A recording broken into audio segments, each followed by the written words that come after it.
The rusted wrench slipped from Tom's grease-stained fingers, clattering onto the cracked concrete of his garage.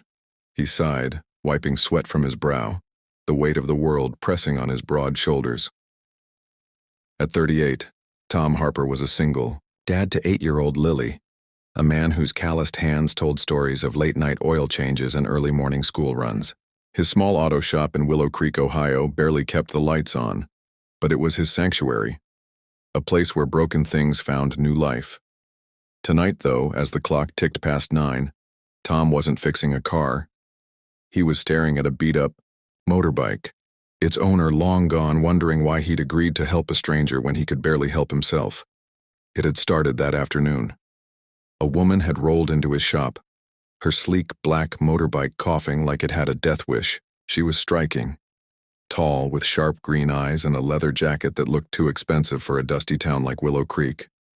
Her name was Claire, or so she'd said. Her voice clipped, but polite. "Can you fix it?" she'd asked, gesturing to the bike. "It's important." Tom had nodded, sensing a quiet desperation beneath her cool exterior. He didn't ask questions.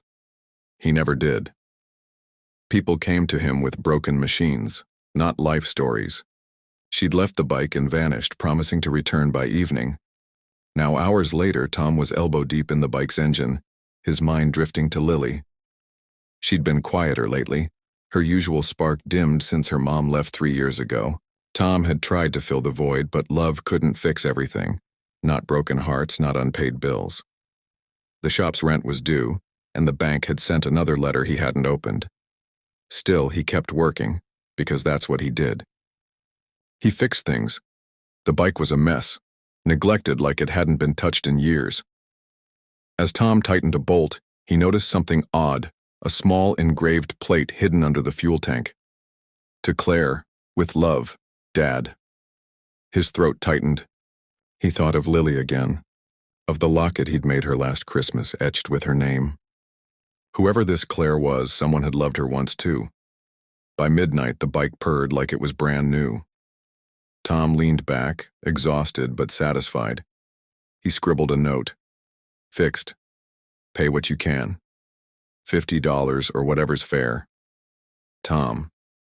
He left the bike outside locked up and went home to check on Lily, who was with his neighbor, Mrs. Jenkins. He didn't notice the security camera across the street, its lens catching the glow of the bike under the streetlight. The next morning, Claire returned. Tom was under a pickup when he heard her voice. "You fixed it."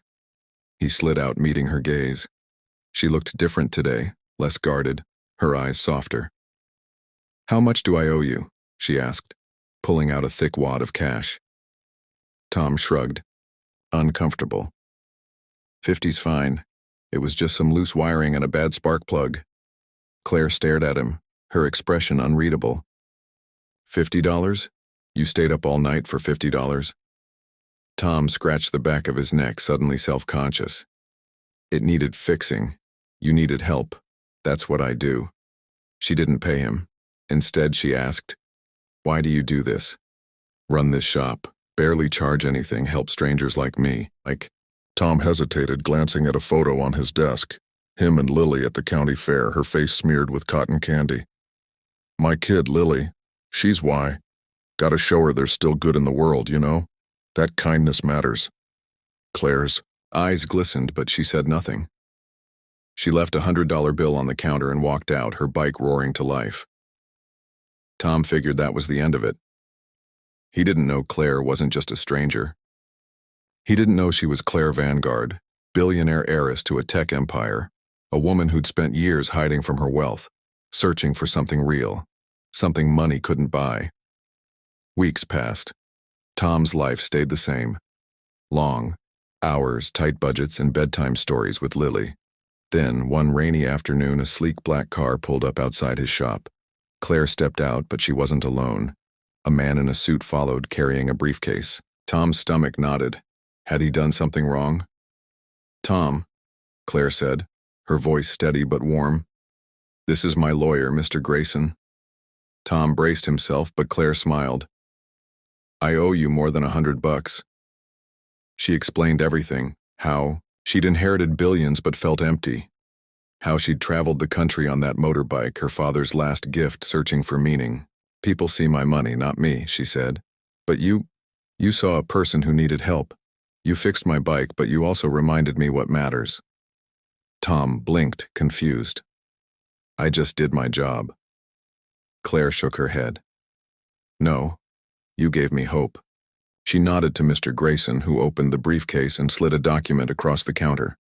It was a deed to Tom's shop, fully paid, debt-free, his forever. This is my thank you, Claire said.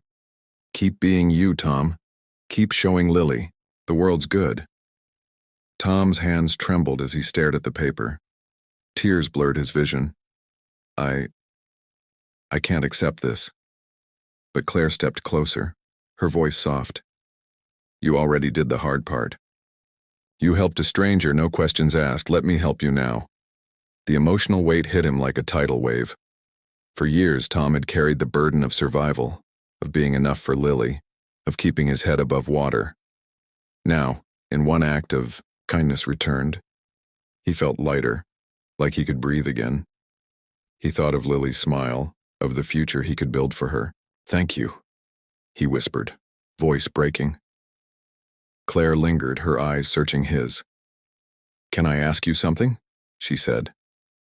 Why do you stay here, in this small town, when you could do so much more? Tom smiled, wiping his eyes. Because this is home. Because Lily's here, because fixing things, bikes, cars, lives, it's what I'm good at. Claire nodded, a spark of something new in her gaze. Admiration, maybe, or the beginning of something deeper. I'd like to stick around Willow Creek for a while, she said. Maybe learn a thing or two about fixing things. Tom chuckled, unaware that this moment was the start of a friendship, and perhaps more that would change both their lives.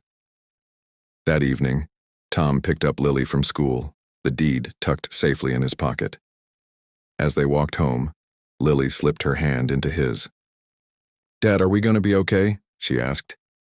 Tom squeezed her hand, his heart full. Yeah, kiddo. We're going to be just fine.